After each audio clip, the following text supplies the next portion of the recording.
Hello readers, welcome back to another episode of paper plot. ഇന്ന് ഞാൻ എത്തിയിരിക്കുന്നത് ഞാൻ റീസെന്റ് ആയിട്ട് വായിച്ച 2 ബുക്സിനെ പറ്റി പറയാനാണ്. ഒന്ന് ഭയങ്കര ഡിസപ്പോയിന്റ്മെന്റ് ആയിരുന്നു, ഒന്ന് ഞാൻ പ്രതീക്ഷിച്ചതിനേക്കാളും എനിക്കിഷ്ടമായി. അപ്പോൾ അതിന് രണ്ടും പറ്റി സംസാരിക്കാനാണ് ഇന്ന് ഞാൻ വന്നിരിക്കുന്നത്. So without further do, let's get started.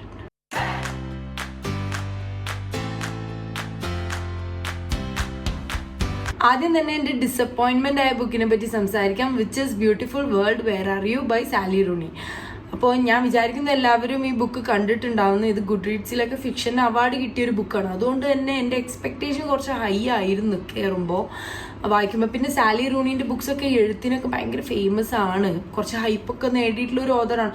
നിങ്ങൾക്ക് ചിലപ്പോൾ അവരുടെ വേറൊരു ബുക്ക് അറിയുണ്ടാവും, നോർമൽ പീപ്പിൾ. അത് കുറച്ചുകൂടെ ഹൈപ്പ് കിട്ടിയൊരു ബുക്ക്. അപ്പോൾ ആ ഒരു ബേസിസിലായിരുന്നു ഞാനിത് സ്റ്റാർട്ട് ചെയ്തത്. നോ പ്ലോട്ട്, ജസ്റ്റ് വൈബ്സ് രീതിയിലുള്ള ഒരു ബുക്കാണ്. അതുകൊണ്ട് തന്നെ പ്ലോട്ട് ഇല്ല. അപ്പം മെയിൻ ആയിട്ടുള്ളത് ക്യാരക്ടറാണ്. അപ്പോൾ ക്യാരക്ടറിനോട് കണക്റ്റ് ആയിട്ടില്ല എന്നുണ്ടെങ്കിൽ എങ്ങനെയായാലും ഡിസപ്പോയിൻറ്റഡ് ആവാൻ ചാൻസ് ഉണ്ട്. അതാണ് എനിക്ക് സംഭവിച്ചത്. റൈറ്റിംഗ് സൈഡ് നോക്കുകയാണെങ്കിൽ എനിക്ക് ഇഷ്ടപ്പെട്ടു. കാരണം ഒരുപാട് സോഷ്യൽ ആയിട്ടുള്ള കാര്യങ്ങളൊക്കെ ഇൻക്ലൂഡ് ചെയ്തിട്ട് ഒരുപാട് കാര്യങ്ങൾ ആ ഓതർ ഇൻക്ലൂഡ് ചെയ്തു. നമ്മളെ ബോറടിപ്പിക്കാത്ത രീതിയിലൊക്കെ ഇൻക്ലൂഡ് ചെയ്തു. അപ്പോൾ അതെനിക്ക് ഭയങ്കര ഒരു പ്ലസ് ആയിട്ട് തോന്നി.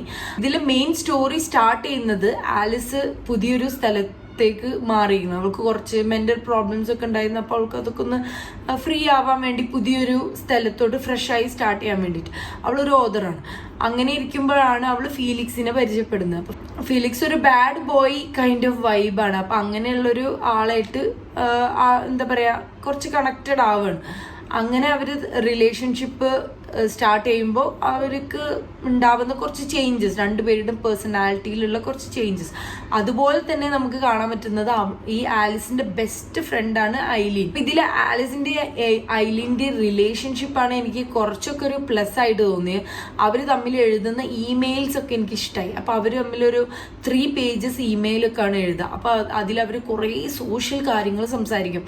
പൊതുവേ നമ്മൾ അങ്ങനത്തെ ഫ്രണ്ട്സുമായിട്ട് ഷെയർ ചെയ്യുന്ന കാര്യങ്ങളല്ല, കൂടുതൽ സോഷ്യലും പൊളിറ്റിക്കലും ആയിട്ടുള്ള കാര്യങ്ങളാണ് അവർ ഡിസ്കസ് ചെയ്യുന്നത്.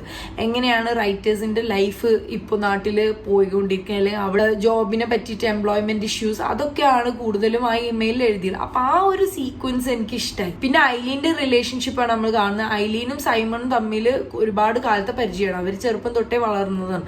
ബട്ട് സ്റ്റിൽ അവർ രണ്ടുപേരും അവരുടെ ആ ഒരു ഇഷ്ടം തുറന്നു പറഞ്ഞിട്ടില്ല. അപ്പൊ അതൊക്കെയാണ് പിന്നെ അതിൽ റിസോൾവ് ആവുന്നത്. അപ്പൊ ഇതിൽ മെയിൻ ആയിട്ട് ഈ ബുക്ക് ഫോക്കസ് ചെയ്യുന്നത് എങ്ങനെയാണ് ഫ്രണ്ട്ഷിപ്പ്, എങ്ങനെയാണ് 2 ഹ്യൂമൻ ബീയിങ്, നമ്മൾ ഫ്രണ്ട്സ് തമ്മിലുള്ള മിസ്അണ്ടർസ്റ്റാൻഡിങ്, അതുപോലെ തന്നെ റിലേഷൻഷിപ്പ്, എങ്ങനെയാണ് റിലേഷൻഷിപ്പ് ഫോം ചെയ്യണം, അതിൽ എത്രത്തോളം സാക്രിഫൈസ് ചെയ്യണം, അതൊക്കെയാണ് നമ്മളിതിൽ മെയിനായിട്ട് ഫോക്കസ് ചെയ്യുന്നത്.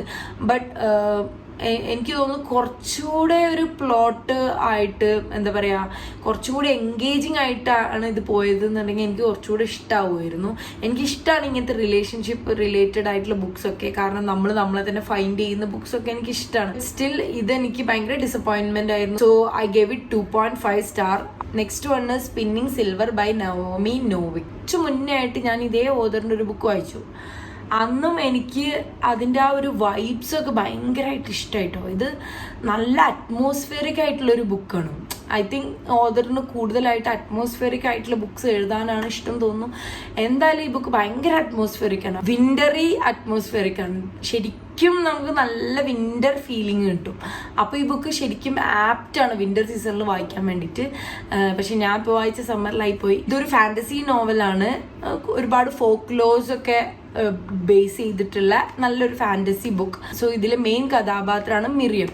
ഭയങ്കര ബോൾഡ് ആയിട്ടുള്ള, ഭയങ്കര ബ്രൈറ്റ് ആയിട്ടുള്ള, നമുക്കൊക്കെ ഒരു പ്രൊട്ടഗോണിസ്റ്റ് ആയിട്ട് എൻജോയ് ചെയ്യാൻ പറ്റുന്ന ഒരു ക്യാരക്ടറാണ്. അവളുടെ അച്ഛൻ ഒരു മണി ലെൻഡറാണ്, പൈസ കടം കൊടുക്കുന്നൊക്കെ ഒരാൾ. അപ്പോൾ ഭയങ്കര പാവമാണ് അവളുടെ അച്ഛനും അമ്മയും. അതുകൊണ്ട് തന്നെ അവരെ ഒരുപാട് ഈ അവരുടെ പൈസ വാങ്ങിയവരൊന്നും തിരിച്ചു കൊടുക്കാതെ ഭയങ്കരമായിട്ട് അവർ ബുദ്ധിമുട്ടിക്കാം. അപ്പം മിറി ഇത് കണ്ടുകൊണ്ടിരിക്കുക. അങ്ങനെ ഒരു ദിവസം അവളുടെ അമ്മക്ക് വയ്യാതായപ്പോഴാണ് അവൾ ചിന്തിക്കുന്നത് അവരുടെ പൈസ മൊത്തം മറ്റുള്ളവരുടെ കയ്യിലാണ്, പക്ഷെ അവർക്ക് നല്ലപോലെ ജീവിക്കാനും കഴിയുന്നില്ല. അങ്ങനെയാണ് മിറിയം ഈ ജോബ് ഏറ്റെടുക്കുന്നത്. അങ്ങനെ അവളത് ഭംഗിയായിട്ട് എല്ലാവരുടെ കൊത്തിന് പിടിച്ചിട്ടായാലും അവള് പൈസ വാങ്ങിക്കും. അങ്ങനെ ഇതിൽ വരുന്ന ഒരു ഫാന്റസി എലമെന്റ് ആണ് സാരിക്. അപ്പൊ അവരൊരു വിന്റർ പീപ്പിൾ ആണ്. അവരെ ശരിക്കുള്ള ഹ്യൂമൻ ബീങ്സിന് പേടിയാണ്. അപ്പോൾ വിന്റർ കൊണ്ടുവരുന്ന group of people like non human ആണ്. അപ്പോൾ അവരുമായിട്ട് ചെറിയ ഡീല് മേക്ക് ചെയ്യാണ് ആര്, നമ്മുടെ മിറിയം. അപ്പോൾ അങ്ങനെയൊക്കെയുള്ള ഒരു രീതിയിലാണ് സ്റ്റോറി മുന്നോട്ട് പോകുന്നത്. അതുപോലെ തന്നെ നമ്മൾക്ക് വേറൊരു ക്യാരക്ടർ, മെയിൻ ക്യാരക്ടർ, മിറിയത്തിനെ പോലെ വേറൊരു മെയിൻ ക്യാരക്ടർ കിട്ടുന്നതാണ് ഇറീന. അപ്പോൾ ഇറീന ഒരു വലിയ ആളുടെ മകളാണ്, വലിയൊരു ലോഡിന്റെ മകളാണ്. അപ്പോൾ അവളെ ഫോഴ്സ്ഡ് ആയിട്ട് കല്യാണം കഴിപ്പിച്ച് വിടുകയാണ്. അപ്പോൾ കല്യാണം കഴിച്ചിട്ടാണ് മനസ്സിലാവുന്നത് ഈ ഹസ്ബൻഡിന്റെ ഉള്ളിൽ ഒരു ഡീമൺ ഉണ്ട്. അപ്പോൾ ഈ ഡീമണിന് വേണ്ടത് ഈ വിന്റർ കിങ്ങിനെയാണ് വേണ്ടത്. അപ്പോൾ ഇവര് തമ്മിലുള്ള ആക്ഷൻസും കുറച്ച് ഫൈറ്റ്സും കുറച്ച് എന്താ പറയുക ഡ്രാമയും എല്ലാം കൂടി ഉള്ളതാണ് ഈ ബുക്ക്.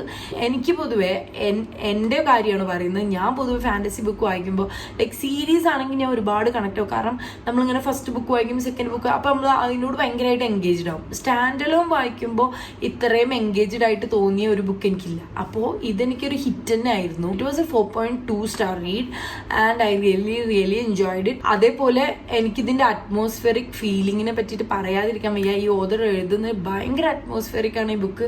സോ നിങ്ങൾക്ക് അറ്റ്മോസ്ഫിയറിക് ആയിട്ടുള്ള ബുക്ക് വായിക്കാൻ ഭയങ്കര ഇഷ്ടമാണെന്നുണ്ടെങ്കിൽ എന്തായാലും ചെക്കൗട്ട് ചെയ്ത് നോക്കുക. പ്ലസ് നല്ലൊരു പ്ലോട്ട് കൂടെ ഉണ്ട് ആൻഡ് ഒരുപാട് ഫൈറ്റ് സീൻസ് ഉണ്ട്, ഒരുപാട് എന്താ പറയാ നമ്മളെ മുൾമുനയിൽ ഇരുത്തുന്ന സീൻസ് ഉണ്ട്. ടോട്ടലി നമ്മൾ ഇൻവെസ്റ്റഡ് ആവും. ലൈക്ക് നമുക്ക് ആ മിറിയം എന്നുള്ള ക്യാരക്ടറിലും എല്ലാ കാര്യത്തിലും നമ്മൾ ഇൻവെസ്റ്റഡ് ആവും. എനിക്ക് ഇറീനയുടെ ഭാഗം കുറച്ച് ഇഷ്ടമല്ലായിരുന്നു, എനിക്ക് മിറിയത്തിന്റെ ഭാഗം വായിക്കാനായിരുന്നു ഇഷ്ടം. എൻഡിങ്ങിൽ ഇവരെല്ലാവരും കൂടെയാണ് ഇതെല്ലാം കലങ്ങി തെളിയുന്നതൊക്കെ. അപ്പം എനിക്ക് കൂടുതൽ സ്പോയിലേഴ്സിലോട്ട് പോകണ്ട. സോ അതായിരുന്നു എൻ്റെ എക്സ്പീരിയൻസ്. നിങ്ങൾ ഏതൊക്കെ ബുക്കാണ് വായിച്ചുകൊണ്ടിരിക്കുന്നതെന്ന് ഡെഫിനറ്റ്ലി കമൻറ്റ് ചെയ്യുക. ഞാൻ ചെറിയൊരു റീഡിങ് സ്ലംബിലാണ്. അപ്പോൾ ഏത് ബുക്കാണ് എടുക്കേണ്ടത്, ഏതാണ് എൻ്റെ ഇപ്പോഴത്തെ മൂഡ് എന്ന് എനിക്ക് കറക്റ്റായിട്ട് പിൻ പോയിന്റ് ചെയ്യാൻ പറ്റുന്നില്ല. സോ എൻ്റെ റീഡിങ് ടേസ്റ്റിന് സിമിലർ ആയിട്ടുള്ള ഏതെങ്കിലും റെക്കമെൻഡേഷൻസ് ഉണ്ടെന്നുണ്ടെങ്കിൽ ഡെഫിനറ്റ്ലി കമൻറ്റ് ചെയ്യും. അപ്പം ഞാനത് ചെക്കൗട്ട് ചെയ്ത് നോക്കാം. So that's all about the video. ഞാൻ ഈ ചാനലിൽ ബുക്ക് റിവ്യൂ, ബുക്ക് റെക്കമെൻഡേഷൻസ് ഒക്കെ ആയിരിക്കും ചെയ്യുന്നത്. If you love my content, then definitely like, comment, share and subscribe. I will see you with another video. Till then, bye bye and take care.